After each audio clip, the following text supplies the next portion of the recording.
Muito boa tarde, meus amigos. Eu sou Alexandre Marques, eu estou aqui com o Dr. Milton Gustavo. Nós estamos aqui para tentar fazer uma espécie de síntese geral do evento O Futuro do Estado Brasileiro, o ativismo judicial em debate. Dr. Milton, fala um pouco para a gente da origem, da história do ativismo judicial, o que é, quando é que começou?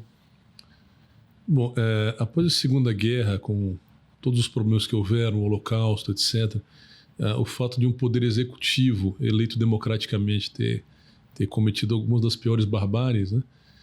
O debate jurídico mudou agudamente, né? Praticamente o positivismo jurídico se foi sepultado e houve a ideia de que era necessário trazer noções de direitos humanos, etc., para a fundação constitucional dos países.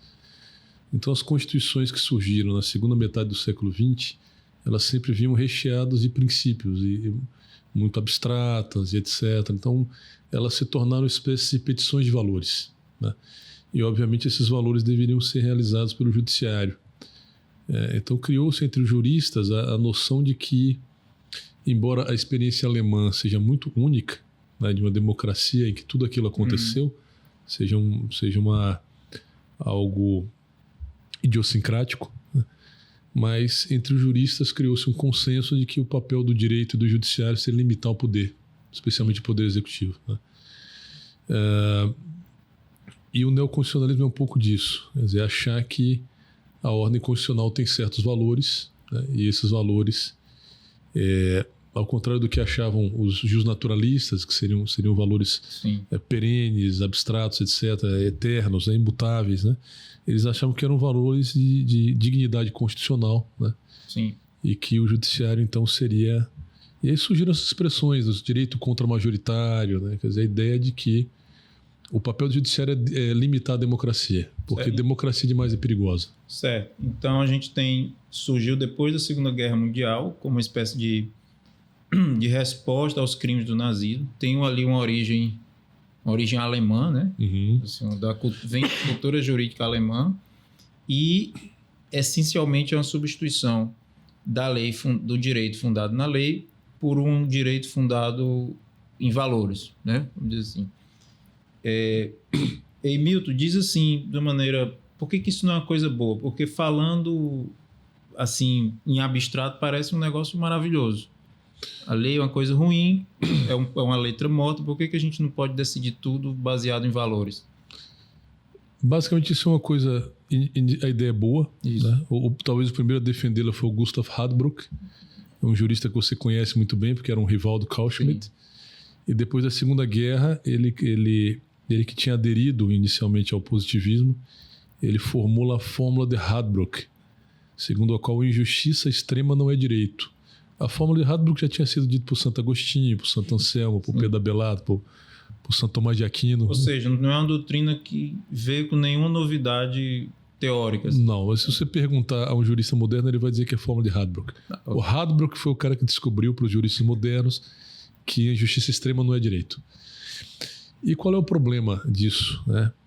Que nem todo mundo é Adolf Hitler. Né? Então hoje o sujeito quer decidir até campeonato brasileiro de futebol com base em princípios. Dizendo, não, a gente precisa limitar aqui, nós precisamos limitar os outros poderes, limitar o executivo. Né? Não, sei lá, o presidente quer nomear um amigo para um cargo, não pode porque é amigo. Quer dizer, tudo agora virou um caso de intervenção, quando na verdade a intervenção do judiciário necessária com base em valores, ela deve ser uma exceção. Sim, né? Sim. Quer dizer, se você quer ter uma democracia, você tem que ter um amplo espaço para o debate público, né? Um amplo espaço para os consensos e um pequeno núcleo do direito, né? Que vai ser protegido pela ação do judiciário. Mas agora é justamente o contrário, né? Agora é justamente o contrário. A ideia de que, na verdade, o judiciário tem que se intrometer em tudo e ele, na verdade, é que vai promover esses valores à margem dos consensos, né? E isso é um fenômeno mundial, como você sabe também. Sim, é um fenômeno mundial. Dr. Milton, e no Brasil? Assim, como é que isso chegou e como é que é a história concreta do neoconstitucionalismo e do ativismo judicial na história do direito brasileiro recente? Bom, certamente após a Constituição de 88. Né? E com as últimas formações do STF, isso se adensou muito, né? Quer dizer, você tem a forma como a corte se enxerga ela é muito única, né? Eu vou lhe dar 2 exemplos.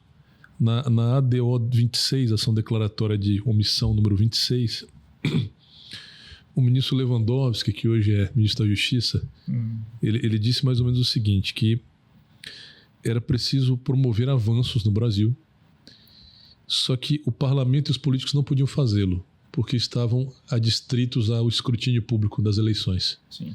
Então, que incumbia ao judiciário promover essas alterações que eram impossíveis às autoridades eleitas. Sim. Ou seja, em outras palavras, existe um problema no Brasil que é a democracia. Os políticos precisam de votos e as pessoas querem opinar, né? E nós temos que mudar mesmo que ninguém queira. Sim.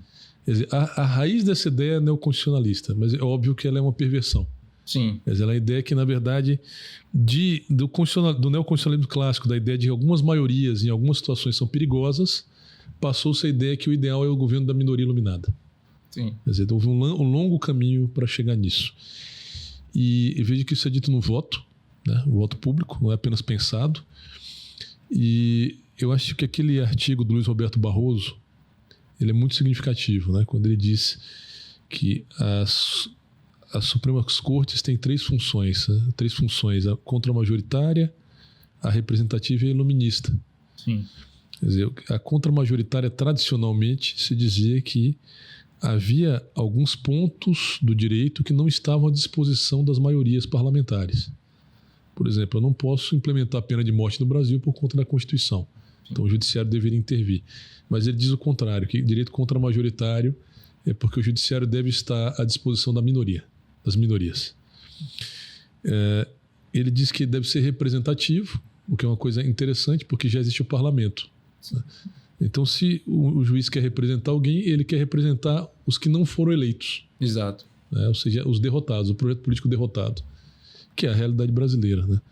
Os partidos que mais têm sucesso na judicialização da política são o PSOL, a Rede, partidos em que ninguém vota. Né?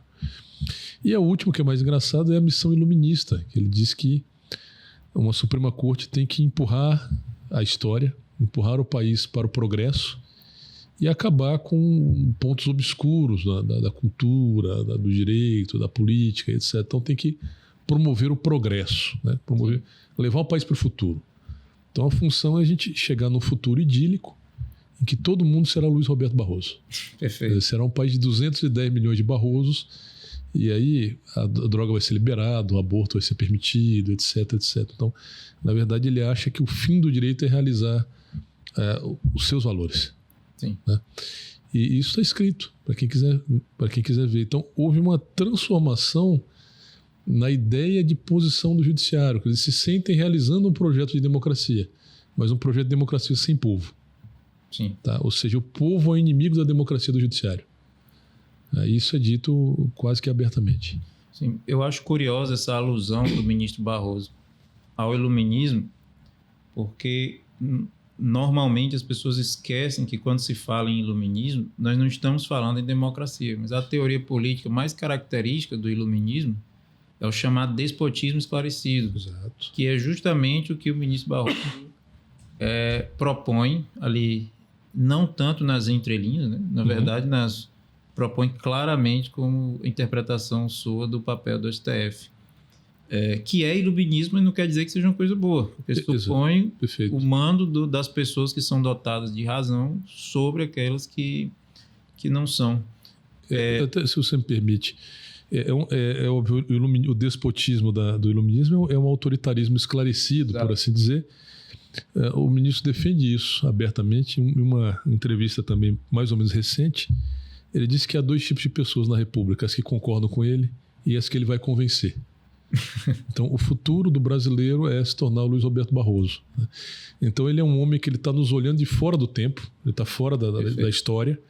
Ele olha para todos nós e diz, nossa, como eles são atrasados. Perfeito. Deixa eu ajudar esse pessoal a chegar num ponto ideal. E aí ele quer realizar aqueles valores que são valores que não tem nada a ver com o povo brasileiro. Geralmente são coisas pensadas pelo Partido Democrata ou pela algum nicho da esquerda europeia, coisas que estão no debate público de vários países, não são nem unanimidade, né, mas que ele acredita, por aderir a essas ideias, ele acredita que é o futuro do Brasil.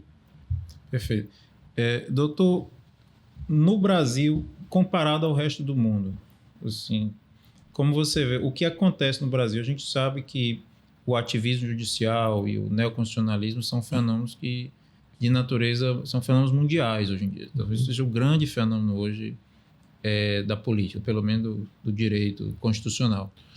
O que acontece, então, no Brasil é igual ao que acontece no resto do mundo? Da mesma natureza, da mesma intensidade? Então, professor Alexandre, tem duas formas de atuar das Supremas Cortes de acordo com a ordem constitucional. Existe aquelas em que o controle de constitucionalidade é difuso, como a americana, em que a Suprema Corte julga casos concretos e que a interpretação desses casos concretos se espraia para outros casos, mas que a Suprema Corte não vincula a tudo, né? Ela apenas dá uma sinalização e isso vai impactar no direito. Existe o controle de constitucionalidade concentrado, em que a Suprema Corte, como é o caso húngaro ou o caso alemão, ele julga só constitucionalidade, só julga em abstrato. Então existe o sistema confuso, concreto e o difuso. E no Brasil se diz que é o sistema confuso, é a mistura de concreto com difuso. Então, eles têm muito poder porque julgam casos concretos, julgam inclusive quem os fiscaliza, né?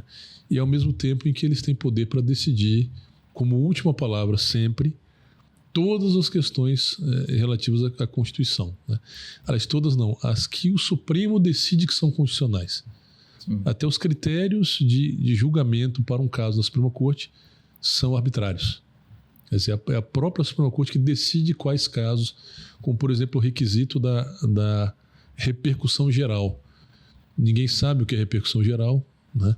Mas é o Supremo Tribunal Federal que diz o que é repercussão geral. Então, além de tudo, eles escolhem o que vão julgar. É um poder sem precedente em nenhum lugar do mundo. E a formação dos ministros é muito consciente disso. Então, eles falam como um ministro disse que eles eram os editores da República, né? Quando Sim. havia uma coisa ruim, eles corrigiriam. O outro ministro disse que se um presidente tomasse tal ou tal medida, eles não iriam validar. Ou seja, as decisões do executivo estão em suspenso, esperando a autorização.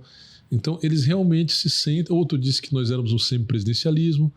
O outro disse que eles sim foram eleitos democraticamente porque eles tinham a soma dos votos dos presidentes que os elegeram, né? Ou seja, tinham mais votos que todo mundo. Então, eles são poderosos, eles estão fora do controle democrático, do escrutínio do voto, eles estão fora do controle de outros órgãos, né? E eles sabem disso e se sentem assim e se expressam assim hoje, como em nenhuma outra corte. Não há nenhuma preocupação em disfarçar o avanço do poder dessa corte sobre os outros poderes. Certo. É seguro dizer que a Corte Constitucional Brasileira, o STF, é talvez hoje a mais poderosa do mundo, né? Em seu contexto. Não, isso não é só seguro, como é a posição, por exemplo, do professor Joaquim Gomes Canhotilho, que é um dos maiores constitucionalistas comparados. Ele diz que é a Suprema Corte mais poderosa do mundo. Só que ele dizia isso há 25 anos atrás. Se ele visse hoje, certamente, hoje que a Suprema Corte pode bloquear contas bancárias de pessoas que não estão sendo investigadas, que abre inquéritos, preside inquéritos que não têm fim, né? Com medidas cautelares que não têm fim, né? Que ele retira pessoas do debate público, retirando do Twitter, retirando do Instagram, retirando do Facebook. Então o poder dela se ampliou de forma muito aguda e realmente não há nada que possa ser feito institucionalmente. Certo. Doutor, o senhor é presidente do Tribunal de Ética da OAB, né? Que conhece muito bem, foi advogado durante muitos anos, conhece a classe jurídica brasileira. Eu queria que o senhor comentasse um pouco sobre a repercussão desse poder da Suprema Corte, do poder que a Suprema Corte assumiu na comunidade jurídica. Assim, o que a gente viu durante o seminário é que existe um clima, ao mesmo tempo, de impotência, de perplexidade, primeiro, assim, com perplexidade intelectual, pessoas de boa fé que querem entender, que conhecem as teorias, assim, são pessoas de boa fé que querem entender os princípios julgados e que conhecem as doutrinas, mas também uma sensação de impotência, de que chegamos a um momento em que parece que não há o que ser feito. Assim, como é que esse poder do STF é recebido, como o senhor vê, pela classe jurídica brasileira? Essa é a pergunta triste de responder, porque na realidade esse momento que alguns chamam de juristocrático, ele foi preparado no Brasil como em nenhum outro lugar do mundo, há pelo menos 30 anos. Então, se você for para uma universidade em outro lugar do mundo, você vai ver as pessoas debatendo, sei lá, direito romano, lógica jurídica, argumentação, retórica, enfim, uma série de coisas que são necessárias para ser um jurista. No Brasil, as pessoas estão debatendo jurisprudência. Sim, interessante. Ou seja, os cursos de direito no Brasil se transformaram em cursos técnicos de jurisprudência. O sujeito aprende a jurisprudência, aprende que o que é certo é o que as cortes dizem que é certo. Então, o espaço para aquele debate que o Harold Berman chama de debate metajurídico, sim, ou seja, a ideia de que há um ótimo no direito, uma justiça com J maiúsculo, e que ele é um argumento crítico para julgar o direito positivo, sim, ele desapareceu por completo dos exames, dos concursos públicos, dos manuais, né? Então, esse momento foi muito preparado. A nossa classe, ela simplesmente, salvo honrosas e raras exceções, ela está absolutamente indiferente ao que está acontecendo. Indiferente. Acho que não, que está tudo bem. Mas você não acha que existe uma minoria de pessoas que percebem o que está acontecendo e que de onde pode surgir, talvez, eu não sei se dá para chamar de uma solução, mas uma resposta mais contundente ao que está acontecendo? O senhor vê esperança na classe jurídica brasileira? Olha, eu sinceramente não, né? Porque veja, há uns 25 anos, mais ou menos, o Supremo Tribunal Federal tem o mesmo poder que hoje. Né? O que mudou? Os juristas, os advogados, os promotores, etc. Hoje eu tive o desprazer de ler uma nota pública da ADPF, Associação dos Delegados de Polícia Federal, reclamando porque parlamentares criticaram na tribuna o trabalho de um delegado. E a nota tinha o seguinte tom: a imunidade parlamentar, ela não é um direito absoluto, que é uma coisa que, se você ouvir um jurista falando, você já sabe que é um idiota. Sim. Né? Não é um direito absoluto e ela não é desculpa para atacar o Estado Democrático de Direito, as instituições, etc., emulando exatamente o vocabulário do Supremo Tribunal Federal atual. Né? Eu acho que qualquer pessoa formada em direito não diria isso há 30 anos atrás. Seria vergonhoso. Né? Se você pegar os próprios livros dos ministros que estão hoje no Supremo, os livros que eles escreviam antes de ser ministros, você vai ver bem claro que a imunidade parlamentar é absoluta, etc. E o Alexandre de Moraes defendia até que ela poderia chegar até a apologia ao crime. Ela incluiria a apologia ao crime. Ela é total. Né? Total pelo que se fala. Né? Então, claro, a saída deve ser o que você está imaginando. A saída para isso é uma transformação cultural. Sim. Que vise uma autocontenção, né? Mas eu, francamente, não acredito que ela vá acontecer, pelo menos não comigo em vida. Certo. Eu queria, para a gente já encerrando, que o senhor falasse um pouco da conferência que o senhor deu, que o senhor apresentou casos concretos, de como que às vezes a gente está falando aqui em coisas que são muito teóricas, muito abstratas, e pode dar em algum estudante ou alguém que assista que a sensação de que trata-se de problemas mais filosóficos, mas que não tem consequência nos julgados comuns, ordinários do dia a dia. Eu queria que o senhor falasse um pouco, citasse um pouco casos concretos aqui de como essa doutrina se faz ver no dia a dia. Eu vou citar alguns exemplos mais sensíveis, até que não tem tanta relação com a minha palestra. Certo.